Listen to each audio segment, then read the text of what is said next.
Kericuhan terjadi antara massa mahasiswa dengan aparat kepolisian saat adanya aksi penyampaian pendapat di kawasan Patung Kuda Jakarta Pusat Selasa sore.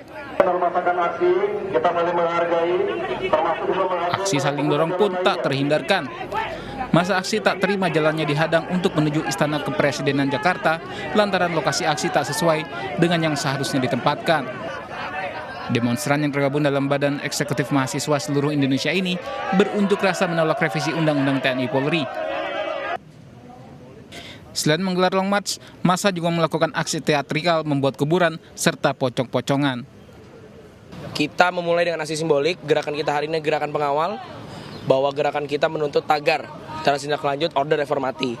Bahwa Order Reformati ini menjadi tagar kita sampai nanti Jokowi mempertanggungjawabkan karena dia telah membunuh reformasi secara esensial. Dampak demonstrasi arus lalu lintas dari Merdeka Barat menuju Harmoni sempat ditutup sementara. Polisi juga berjaga mencegah bentrokan susulan. Dari Jakarta, Rian Rahman, Dipo Andi Muharram melaporkan.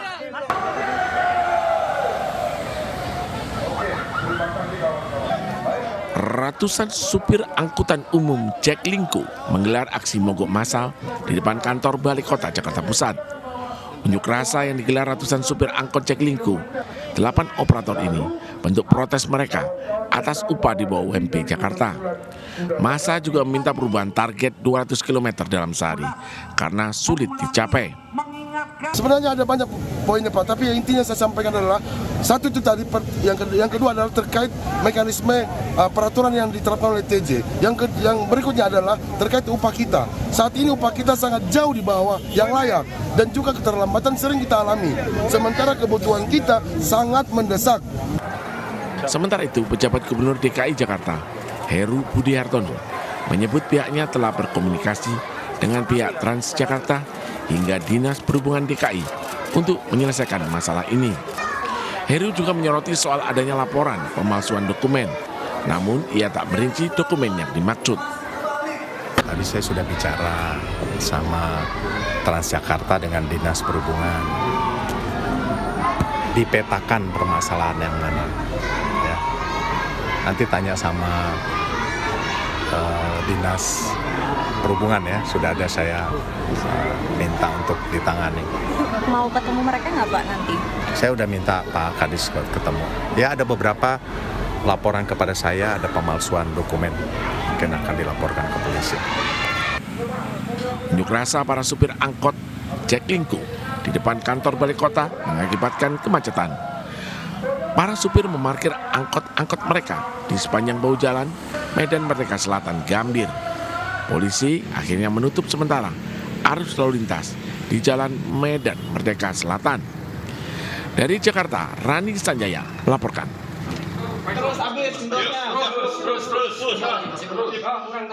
Jenazah 142 kg dievakuasi petugas damkar. Evakuasi jenazah seberat 142 kg dilakukan di sebuah rumah warga di Jalan Abdul Rahman, Kelurahan Cibubur, Ciracas, Jakarta Timur.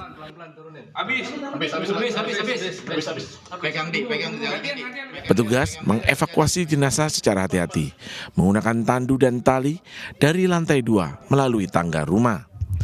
Proses evakuasi dilakukan berdasarkan permintaan pihak keluarga yang kesulitan memindahkan jenazah dari lantai 2 karena kondisi tangga rumah yang sempit dan membahayakan. Kami kebingungan, pertama tangganya sempit, kami nggak punya pengalaman apa-apa. Selanjutnya saya serahkan pada ahlinya. Proses evakuasi berhasil dilakukan, jenazah langsung disemayamkan pihak keluarga untuk kemudian dimakamkan. Dari Jakarta Timur, Rio Manik melaporkan.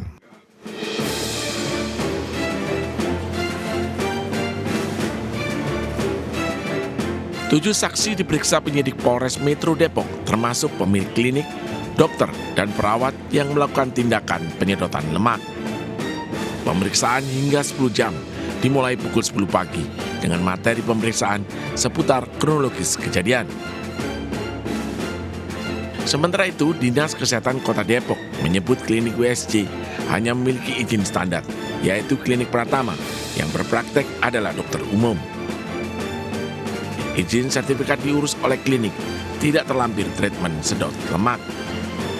Sejak Desember 2023 lalu, diterbitkan pada 19 Juli 2024. Dinkes Depok berkoordinasi dengan Asosiasi Kedokteran terkait tindakan sedot lemak.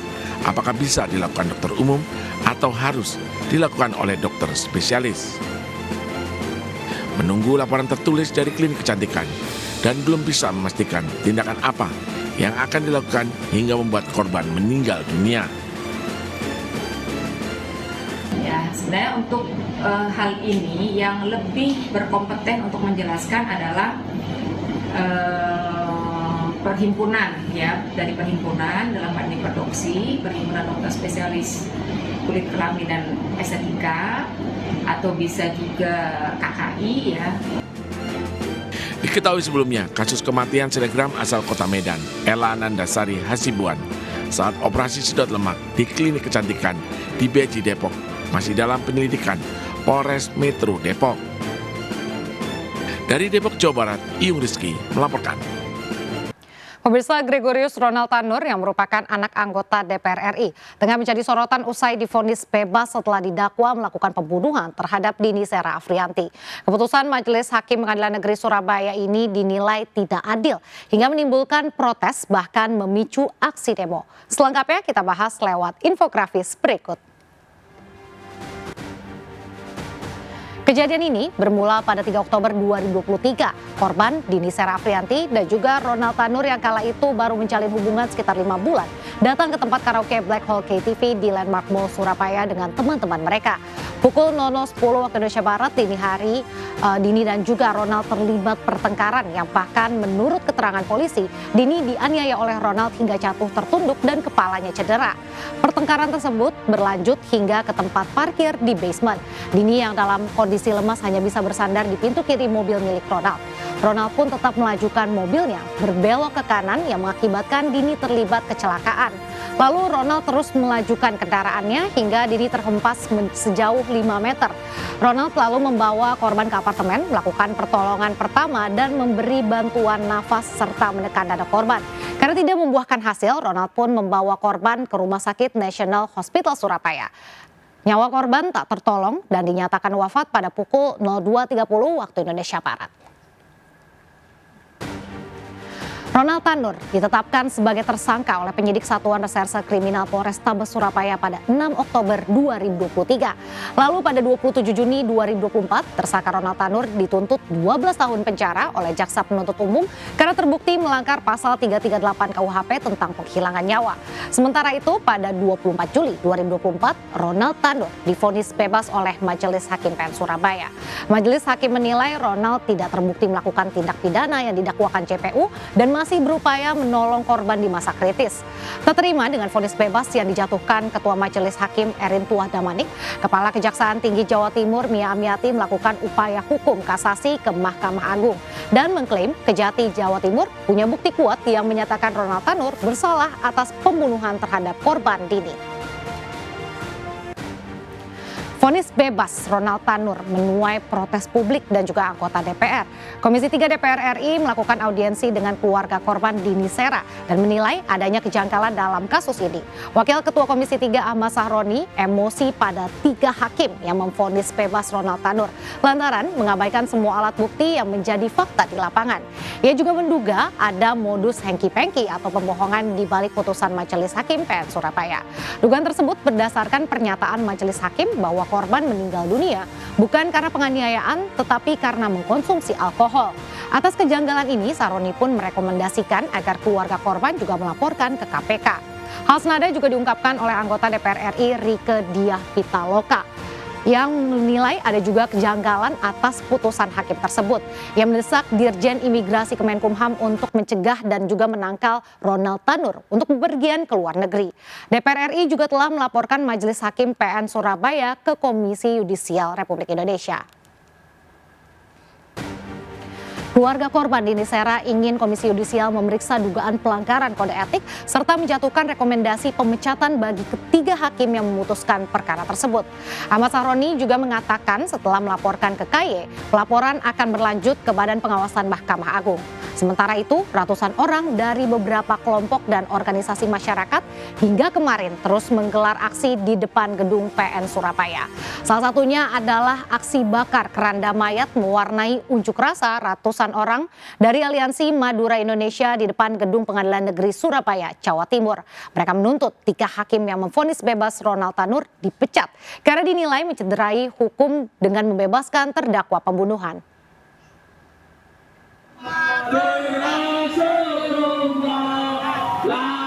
Aksi bakar keranda mayat dilakukan ratusan massa dari Aliansi Madura Indonesia di depan gedung Pengadilan Negeri Surabaya di kawasan Jalan Arjuno, Surabaya. Para peserta aksi berorasi dan membentangkan berbagai poster termasuk gambar Ronald Tanur selaku terdakwa pembunuhan yang divonis bebas oleh 3 hakim Pengadilan Negeri Surabaya yang diketuai Erintuah Damanik.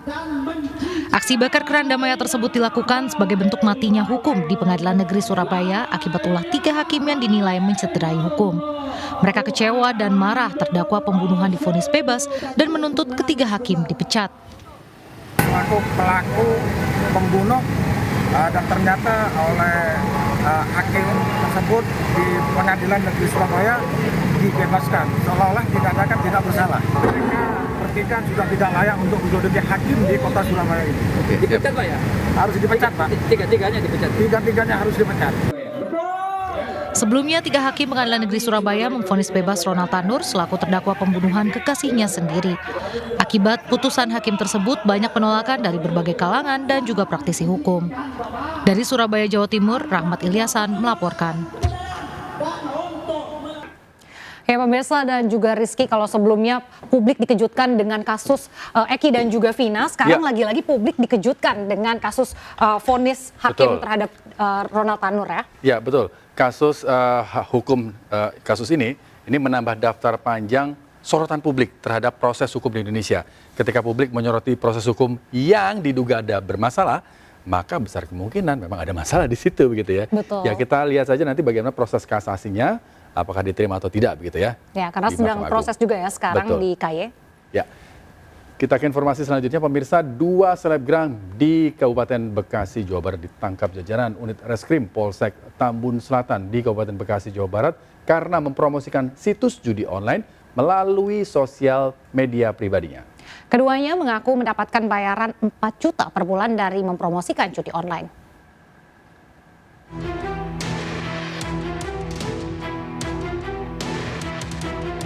Sejumlah barang bukti, ATM, KTP, HP, dan akun media sosial milik 2 selebgram cantik, SM dan MJ, digelar di Polsek Tambun Selatan, Kabupaten Bekasi, Jawa Barat.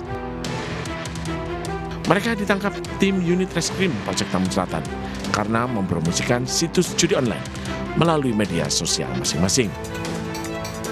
Keduanya mengaku mendapatkan bayaran 4 juta per bulan dan sudah berjalan 1 tahun. Tertarik ini gimana? Ada yang nawarin atau gimana? Ada yang nawarin. Ada yang nawarin lewat apa? Lewat Instagram. Itu untuk per bulan atau per minggunya berapa? Per bulan. Berapa? 3 juta. Berapa? 3 juta. Kanit Reskrim Polsek Tambun Selatan, Ibtu Putu Agung Bentara mengatakan pihaknya akan terus melakukan patroli cyber media guna memberantas praktek judi online yang kian mengkhawatirkan. Jadi awal mula kita itu melakukan patroli cyber dari anggota kita, terus mendapatkan informasi bahwasannya si pelaku melakukan endorse judi online di media sosial. Nah, kita cari informasi, didapat pelaku tinggal di Jakarta Selatan, sehingga kami dengan tim langsung meluncur untuk mengamankan pelaku. Kedua pelaku terancam pasal 27 ayat 2 nomor 1 tahun 2024 tentang informasi dan transaksi elektronik dengan ancaman penjara 10 tahun penjara dan denda 10 miliar rupiah. Dari Kabupaten Bekasi, Jawa Barat, Didit Junaidi melaporkan. Sebuah tenan kopi di dalam pusat perbelanjaan di Kota Bogor, Jawa Barat ludes terbakar. Diduga titik api berasal dari alarm smoke detector. Akibat kebakaran, seorang petugas keamanan mal dilarikan ke rumah sakit karena sesak nafas.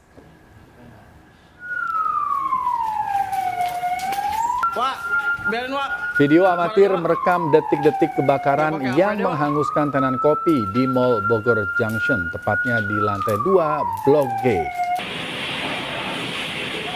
Sejumlah petugas pemadam langsung berjibaku memadamkan api agar tidak meluas ke bangunan lain. Ya, api baru berhasil dipadamkan 1 jam setelah 6 unit pemadam dikerahkan untuk memadamkan api. Diduga kebakaran akibat alarm smoke detector di dalam mal. Tidak ada korban akibat kebakaran, namun 1 orang petugas keamanan mal harus dilarikan ke rumah sakit karena sesak nafas.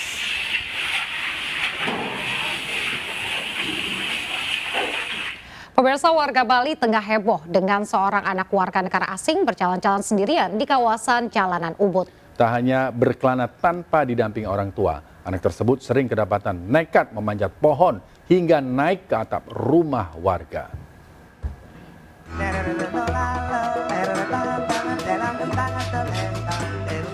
Sejumlah rekaman video amatir tengah viral di media sosial.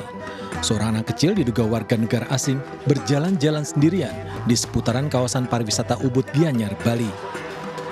Bocah bule itu hanya bercelana pendek tanpa alas kaki menyusuri jalanan Ubud. Namun yang membuat warga khawatir, bocah itu terkadang menaiki pohon kelapa bahkan memanjat atap rumah warga. Dalam salah satu video, anak kecil itu bahkan membawa senjata tajam seperti kapak dan sabit. Dalam video yang berbeda, anak tersebut mengaku dari keluarga broken home. Gimana dapat? Where you get? There.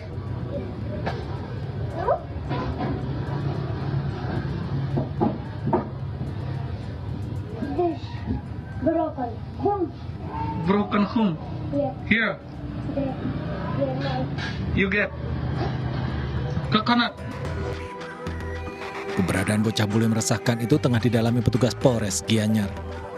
Itu sudah ditelusuri sama Satreskrim sama Satintelkam. Jadi saya belum bisa memberikan komentar dulu saat ini, masih didalami terkait berita viral itu di daerah yang viralnya di mana. Itu Intelkam dan Satreskrim sudah turun, tinggal nanti kalau misalnya ada hasil lalu koordinasi dengan imigrasi. Tak mengetahui nama aslinya, warga sekitar memanggil bocah bule tersebut dengan Kocong, panggilan untuk anak laki-laki di Bali. Dari Gianyar, Bali, Ketut Catur Kusumaningrat, iNews melaporkan. Pemirsa, sidang peninjauan kembali Saka Tatal, mantan terpidana kasus pembunuhan Vina dan Eki di Pengadilan Negeri Cirebon, menghadirkan Liga Akbar sebagai saksi kunci.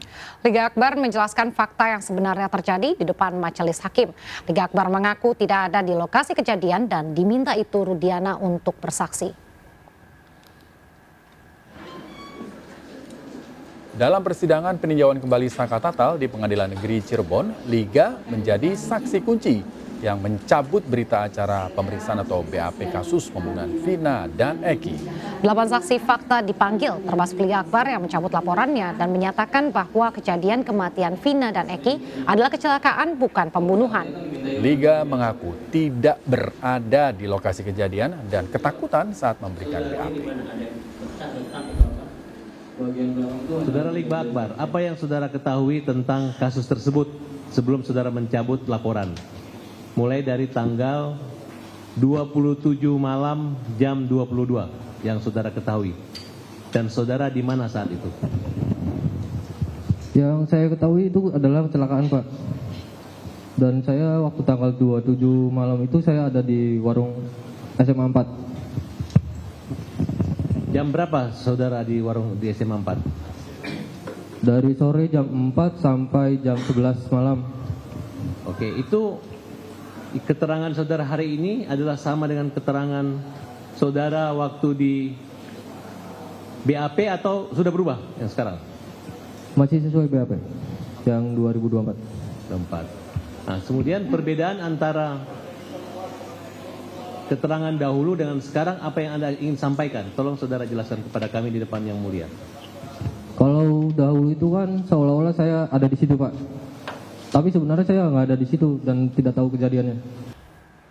Pemirsa, minyak kita hingga kini masih langka di sejumlah pasar tradisional di Jakarta.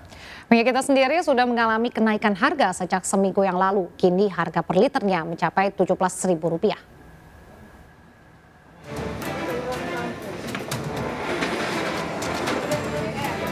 Di Pasar Senen Blok 3, minyak goreng kemasan merek Minyak Kita yang diluncurkan oleh pemerintah sulit ditemukan. Tidak hanya langka, minyak kita juga mengalami kenaikan harga. Dari sebelumnya Rp15.000 per liter, kini menjadi Rp17.000 per liter. Untuk ketersediaan minyak kita mulai menipis dan sudah mengalami kelangkaan sejak 2 bulan lalu. Salah satu pedagang menjelaskan adanya keterbatasan dalam pembelian minyak kita, sehingga para pembeli jika ingin membeli minyak kita dalam jumlah banyak, maka harus mencampur dengan merek lain. Sekarang udah 17.000 naik, minyak kita naik ya. Kemarin agak sempat langka ini satu bulan ini. Kalau minyak kita iya agak dibatasin, harus disilang kalau beli minyak kita semua 50, yang lain harus dibeli gitu. Hampir 2 bulan inilah minyak kita. Masyarakat berharap pemerintah segera menangani kelangkaan minyak kita serta harga jualnya juga kembali stabil. Dari Jakarta, Anissa Septiarani, Sadu Budi Santo melaporkan. Mantan Gubernur DKI Jakarta Anies Rashid Baswedan menanggapi isu soal dirinya akan dipasangkan dengan Ahok oleh PDIP pada Pilgub DKI 2024. Meski sejauh ini telah menjalin komunikasi dengan Ahok lewat pesan singkat, namun Anies mengaku akan bergerak sesuai konstitusi. Saya tidak bisa menyebutkan satu persatu bagi beberapa orang. Ditemui usai menghadiri acara Tablik Akbar Muharram 1446 Hijriah di Masjid Istiqlal, Jakarta, mantan Gubernur DKI Jakarta Anies Rashid Baswedan menanggapi isu terkait dirinya yang akan dipasangkan dengan Basuki Cahayapurnama alias Ahok pada Pilkada DKI 2024. Anies mengaku telah menjalin komunikasi yang intens dengan Ahok melalui pesan singkat, namun dirinya akan bergerak sesuai konstitusi. Jika aturannya memungkinkan, maka duet dua mantan Gubernur DKI Jakarta tersebut bisa saja terjadi.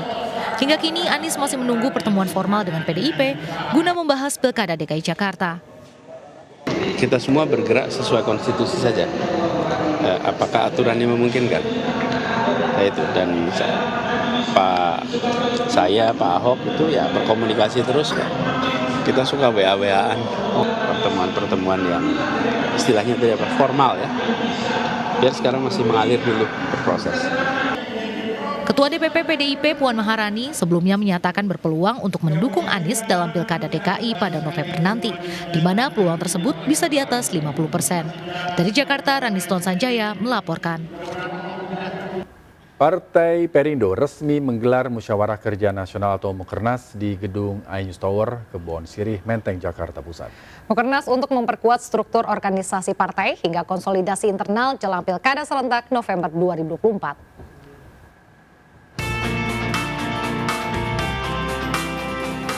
Mengangkat tema transformasi bangkit untuk Indonesia sejahtera, Partai Perindo menggelar Musyawarah Kerja Nasional di Gedung iNews Tower Kebon Sirih, Jakarta Pusat.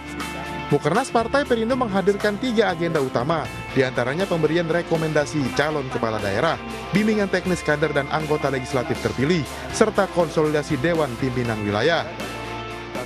Kami yakin Mukernas Partai Perindo 2024 ini akan memacu semangat dan militansi kader partai, meningkatkan pengetahuan dan meneguhkan komitmen integritas kader dalam pengabdiannya kepada kemajuan NKRI, serta menguatkan organisasi Partai Perindo untuk meraih kemenangan di Pilkada 2024. Terkait dengan persiapan Pilkada, kami sudah menyerahkan sekitar 87 surat rekomendasi dan malam ini akan dilanjutkan lagi dengan tambahan sekitar 60. Harapannya di awal Agustus sudah kita tuntaskan semua. Dan selama 1 bulan terakhir juga Partai Perindo dan dipimpin oleh Mbak Angela sebagai Ketua Harian 1 sudah banyak melakukan silaturahmi politik ke jajaran pimpinan berbagai partai. Mukernas Partai Perindo digelar selama 3 hari dari 29 hingga 31 Juli. Diharapkan melalui Mukernas ini Partai Perindo semakin kuat dan solid untuk Indonesia sejahtera. Dari Jakarta, Esra Ambarita Damar Wicaksono, iNews melaporkan.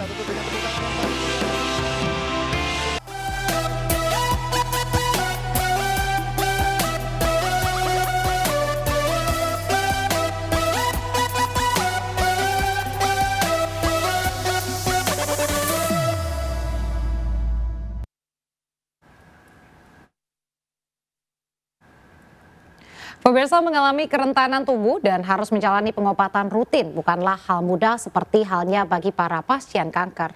Penyediaan fasilitas kesehatan hingga mendapat dukungan penuh dari berbagai pihak menjadi salah satu harapan untuk menggapai kesembuhan.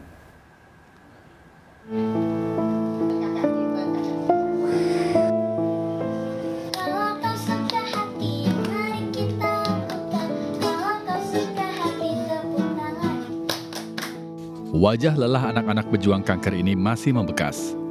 Namun lantunan merdu penyanyi cilik ini setidaknya memberikan hiburan bagi mereka. Didampingi orang tuanya, anak-anak ini berjuang untuk bisa sembuh melawan kanker yang dideritanya. Macam-macam, seperti hari ini ada penyanyi cilik yang menghibur adik-adik. Terus kadang-kadang kita juga ada pelukis yang datang. Adri Banu, salah satu anak pejuang kanker, didiagnosa kanker sejak setahun lalu. Di usia 6 tahun, tubuh kecilnya harus melawan kanker darah yang menyerang. Bersama ibu yang setia mendampingi, Adri sudah setahun menjalani kemoterapi. Demam menjadi salah satu gejala awal. Awal itu dia demam nggak turun-turun, udah 3 minggu. Terus dia udah berobat juga tetap aja masih demam. Terus dia ngeluh kaki sakit. Kalau tidur pengennya digantung kayak gini nih, pengen digantung, terus ya capek bilangnya gitu. Terus berat badan turun ya. Menurut data Globocan tahun 2020, jumlah penderita kanker pada anak usia 0-19 tahun sebanyak 11.156 anak. Dari angka itu, leukemia menempati posisi pertama dengan 3.880 pasien. Sementara berdasarkan data WHO pada 2021, kanker anak yang dapat disembuhkan di Indonesia kurang dari 30% kasus. Kita di sini rata-rata untuk pemberian kemoterapi rawat inap per harinya mungkin sekitar 20-30 pasien. Kemoterapi salah satu pengobatan kanker yang ditanggung BPJS Kesehatan. Kebijakan Jaminan Kesehatan Nasional ini tentu sangat membantu pasien penderita kanker. Alhamdulillah gitu kalau BPJS tuh bisa gampang gitu, mudah. Jadi pas dirujuk di sini tuh langsung ini ditindak. Anak-anak pejuang kanker ini adalah harapan bangsa. Pemerintah harus terus melindungi kesehatan warganya dari segala bentuk penyakit. Kebijakan kesehatan adalah salah satu bukti kehadiran negara dalam menghadapi persoalan kesehatan bangsa. Dari Jakarta, Esra Ambarita, Jemi Jasin melaporkan. Pemirsa, seorang warga di Lumajang, Jawa Timur berhasil merintis pembangkit listrik tenaga mikrohidro untuk menerangi desanya. Berkat PLTMH rintisannya, warga kini dapat menikmati listrik secara mandiri dengan harga lebih murah. Sucipto bahkan berhasil membangun PLTHMH di 180 lokasi di berbagai daerah yang tak terjangkau jaringan listrik PLN.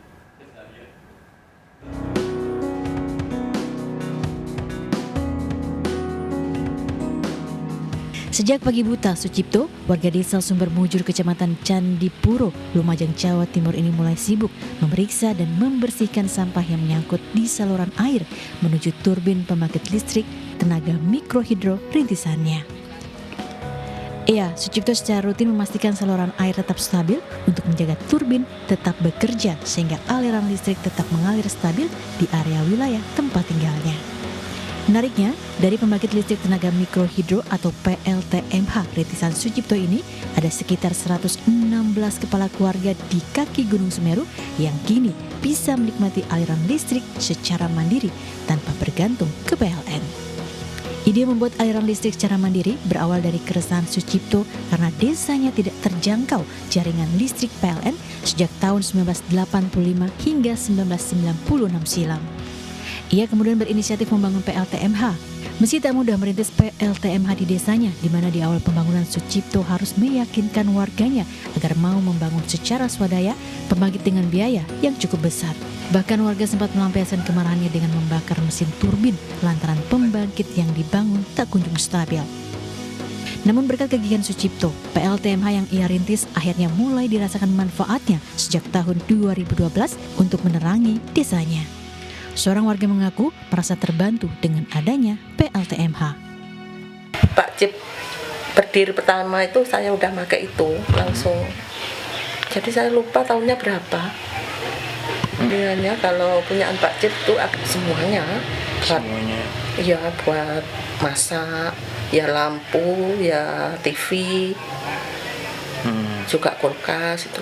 Mulai tahun 85 sampai sekarang ini yang saya bangun itu kurang lebih ada 180 lokasi tersebar di ada Lampung, Bengkulu, Jawa Timur, ada Kalimantan, ada Sulawesi Tenggara, sama Papua. Juga yang mikrohidro di kota ada juga, misalnya untuk pondok. Ini sekarang ini saya bangun untuk Yayasan LGC itu di Mojokerto. Berkat kegigihan Sucipto membangun PLTMH serta menciptakan listrik mandiri inilah pada tahun 2019 lalu Sucipto dianugerahi Kalpatura Perintis Lingkungan oleh Presiden Indonesia. Jawa Timur, Yayan Nugroho, iNews melaporkan. 2 pekan jelang HUT ke-79 kemerdekaan RI membawa berkah tersendiri bagi perajin bendera merah putih di Boyolali, Jawa Tengah. Tak tanggung-tanggung pemirsa, jumlah permintaan order meningkat hingga 100% dibandingkan hari biasa.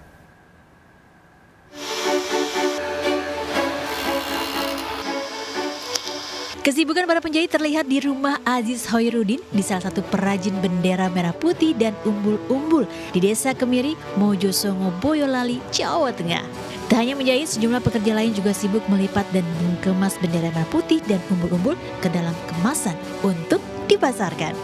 Perajin mengaku menjelang peringatan HUT kemerdekaan RI ke-79 tahun ini, permintaan bendera dan umbul-umbul mulai meningkat bahkan mencapai 100%.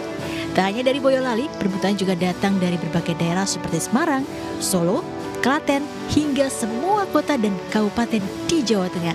Bahkan ada permintaan juga datang dari luar Jawa melalui media online. Alhamdulillah untuk 1 minggu 10 hari lah meningkat pesat untuk pemesanan umbul-umbul bendera. Meningkatnya berapa persen? Ya sampai 100%. Ada berbagai ukuran bendera dan beragam bentuk umbul-umbul yang dibuat para perajin di sini. Nah, rata-rata para pembeli adalah pedagang bendera merah putih. Ambil bendera Pak sama umbul-umbul tadi. Untuk apa? Untuk dijual lagi. Permintaan sudah laris ya Mbak? Ya lumayan. Kalau sehari bisa menjual berapa Mbak? Ya berapa ya? Nggak mesti ya 20 sampai 50 kodi per harinya. Harga bendera dan umbul-umbul pun bervariasi, mulai dari Rp200.000 hingga Rp700.000 per kodi, tergantung model dan ukurannya. Nah, biasanya nih pesanan yang masuk akan terus mengalir hingga mendekati hari kemerdekaan 17 Agustus mendatang. Dari Boyolali, Jawa Tengah, Tata Rahmanta, iNews melaporkan. Pemirsa, Anda pecinta sajian bakso? Jika ya, dapat coba bakso lava yang viral di Bantul, Yogyakarta. Keistimewaan bakso di sini selain menggunakan bahan baku 80% daging sapi, memiliki isian daging dan topping tetelan yang melimpah. Seperti apa? Ini dia liputannya untuk Anda.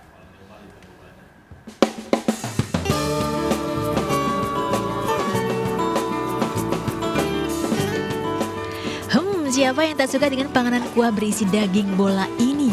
Ya, bagi Anda penikmat bakso, patut mencoba sajian bakso di tempat ini. Berlokasi di Jalan Bugisan Kasihan, Bantul, Yogyakarta, warung bakso ini tak pernah sepi pengunjung. Meski baru buka sejak 1 tahun lalu, sensasi kenikmatan dan kesegaran bakso di sini selalu diburu para penikmat kuliner. Terlebih di jam makan siang dan sore, pembeli rela antre demi bisa mencicipi sajian bakso di tempat ini. Keistimewaan bakso di tempat ini selain menggunakan bahan baku 80% daging sapi, bakso di sini memiliki isian daging yang melimpah dengan cita rasa kuah khas aneka rempah. Uniknya, pengunjung yang menyukai rasa pedas, tempat ini juga menyajikan bakso lava pedas dengan kuah pedas dan tak pelit topping tetelan. Tak hanya itu, pengunjung juga bisa memesan keripik dan bakwan sebagai tambahan. Kita ingin fokus orang kalau pengen nyari bakso plus daging yang banyak ada di sini. Baksonya itu full urat dan itu dibelah itu udah ada tetelannya. Ntar kalau konsumen pengen daging tambahan itu ada bisa dikasih tambahan lagi. Jadi kita isinya udah full daging, full urat dan rasanya full rempah juga. Full tetelan, bener-bener nggak pelit banget tetelannya. Tetelannya full dan nggak cuma tetelan di dalam bakso doang, tapi juga ada tetelan di luarnya juga yang gede-gede juga. Jadi ini favorit aku banget, enak banget. Dan ini buat pecinta pedas wajib banget coba sih, karena enak banget. Harga bakso di tempat ini cukup terjangkau, yakni dibanderol mulai dari Rp14.000 per porsi. Selain bakso, ada juga menu pendamping seperti bakso tahu dan sate tetelan yang patut Anda coba.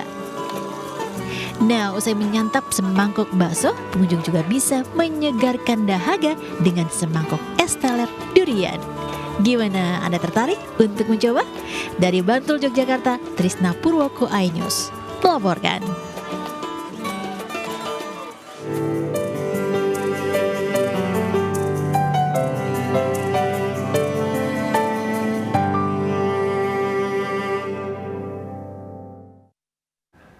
Pemirsa, Direktorat Reserse Kriminal Khusus Polda Nusa Tenggara Timur menangkap MY, mantan PJ Kepala Unit Bank Plat Merah di Kabupaten Rotendao, Nusa Tenggara Timur. Tersangka diduga menggelapkan uang Rp2 miliar dari bank tempatnya bekerja.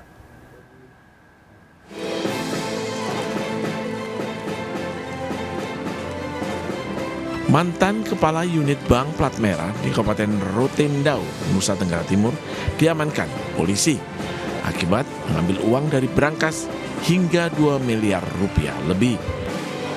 Tersangka MY berusaha membuat pencatatan palsu, namun ketahuan akibat selisih keuangan yang ada.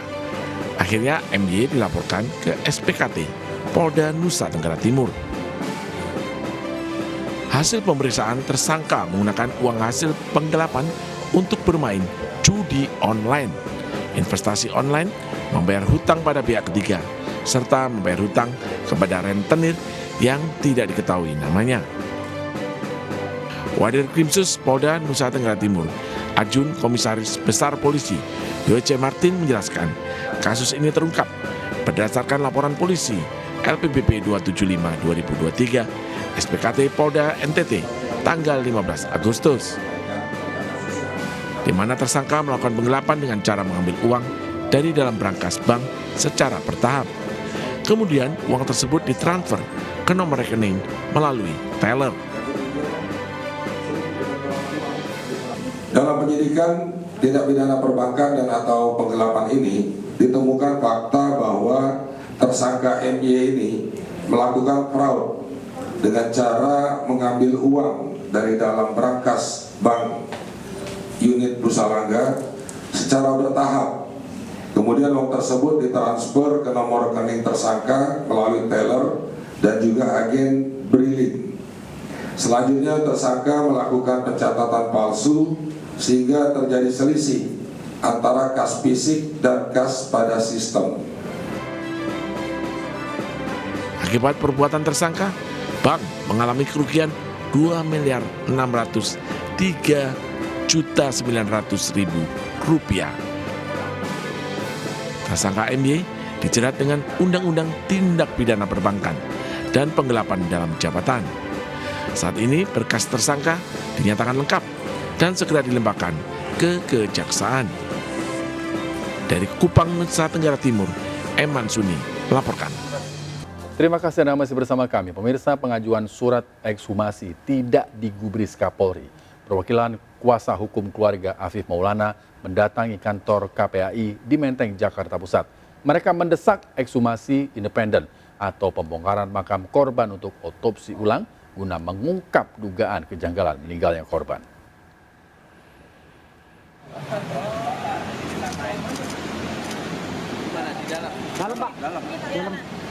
Upaya mencari keadilan atas tewasnya Afif Maulana, remaja berusia 13 tahun warga asal Padang, Sumatera Barat yang diduga tewas dianiaya oknum petugas kepolisian terus dilakukan pihak keluarga. Melalui kuasa hukumnya, keluarga korban pada Selasa siang kembali mendatangi kantor KPAI. Kedatangan kali kedua ini menyusul tidak diresponnya pengajuan surat ekshumasi oleh Kapolri. Sebelumnya, Afif Maulana, remaja berusia 13 tahun, ditemukan tewas di kolong jembatan Kuranji, Kota Padang, Sumatera Barat pada 9 Juni 2024 lalu. Kasus tersebut ditutup Polda Sumbar dengan alasan hasil penyelidikan diketahui korban tewas karena nekat menceburkan diri ke sungai saat hendak ikut tawuran. Namun, pihak keluarga menduga Afif Maulana tewas karena dianiaya oknum petugas dan melompat karena ketakutan.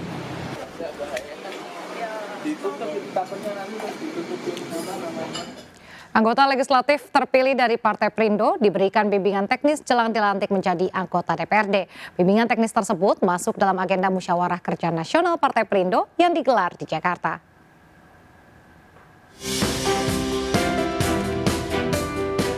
Memberikan bimbingan teknis bagi para kader dan anggota legislatif terpilih menjadi salah satu agenda utama Partai Perindo di Mukernas yang digelar di gedung iNews Tower, Kebonsirih, Jakarta Pusat. Para kader dan anggota legislatif terpilih dari Partai Perindo akan dibekali aspek teknis agar dapat menjalankan visi misi partai di DPRD. Aspek yang utama adalah terkait dengan bagaimana integritas, bagaimana terkait dengan soal komunikasi publik, bagaimana terkait dengan soal kedewanan, dan juga hal-hal lain yang memang nanti secara inheren akan masuk di dalam aktivitas-aktivitas yang dilakukan oleh anggota legislatif tersebut. Kita pastikan bahwa hak-hak masyarakat ini juga terjamin oleh kami. Maka dari itu bersama Partai Perindo inilah kami berjuang bersama-sama untuk mewujudkan Indonesia yang jauh lebih sejahtera. Bimbingan teknis diperlukan sebagai upaya untuk memperkuat struktur organisasi dan kelembagaan agar Partai Perindo dapat terus transformasi bangkit untuk Indonesia sejahtera. Tim Liputan iNews melaporkan. Hujan gol terjadi pada pekan ke-21 Liga Futsal Profesional 2023-2024 yang berlangsung di Gor Pancasila, Universitas Gadjah Mada, Yogyakarta. Black Star FC, BTS FC, Fafage Banua, dan Unggul FC berhasil membabat lawan mereka dengan skor telak.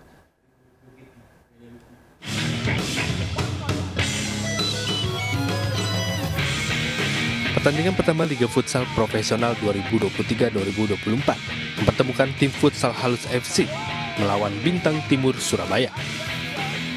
Jual beli serangan tersaji dalam laga ini, namun De Fortuna masih berada di pihak Bintang Timur Surabaya yang menyudahi perlawanan Halus FC dengan skor 4-0. Pada laga kedua, Moncong Bolo keok dari Black Steel FC. Tim asal Papua itu memang sudah bisa merepotkan sejak awal dan mampu membekuk Moncong Bolo dengan skor 10-2. Di laga ketiga, giliran Fafage Banua yang tampil percaya diri dan mampu mengatasi perlawanan Pendekar United dengan mudah. Fafage Banua mampu mengontrol permainan dan menang dengan skor 5-2. Di pertandingan keempat, Kinantan FC berhadapan dengan Unggul FC. Unggul FC langsung tancap gas sejak pertandingan dimulai dan mampu menyudahi pertandingan dengan skor telak 6-2. Dari Yogyakarta, Gunanto Farhan, iNews melaporkan.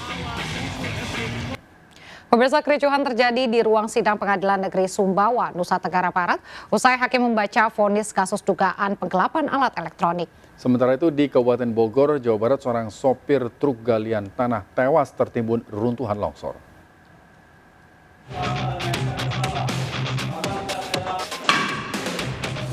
Kericuhan terjadi di ruang sidang Pengadilan Negeri Sumbawa Besar. Usai majelis hakim Pengadilan Negeri Sumbawa, John Michael SH didampingi 2 hakim anggota, menjatuhkan vonis terhadap Nyonya Lucy selama 7 bulan penjara dalam kasus penggelapan alat elektronik. Putusan kasus sumber elektronik yang dinilai kontroversial, tidak adil, membuat tim kuasa hukum terdakwa mengamuk di ruang sidang. Beruntung ketiga hakim bergegas meninggalkan ruangan sidang. Sedangkan tim kuasa hukum terdakwa berusaha ditenangkan aparat kepolisian dan keamanan pengadilan. Keributan terus berlanjut di luar ruang sidang. Seorang supir truk galian tanah tewas tertimbun reruntuhan longsor dari galian tanah di Parung Panjang, Kabupaten Bogor, Jawa Barat. Warga berusaha mengevakuasi korban yang tertindih tanah berukuran besar. Kemudian korban langsung dibawa ke klinik terdekat. Diketahui galian tanah tak berizin, beroperasi tak jauh dari permukiman warga. Dari Sumbawa, Nusa Tenggara Barat dan Bogor, Jawa Barat, Tim Kontributor melaporkan.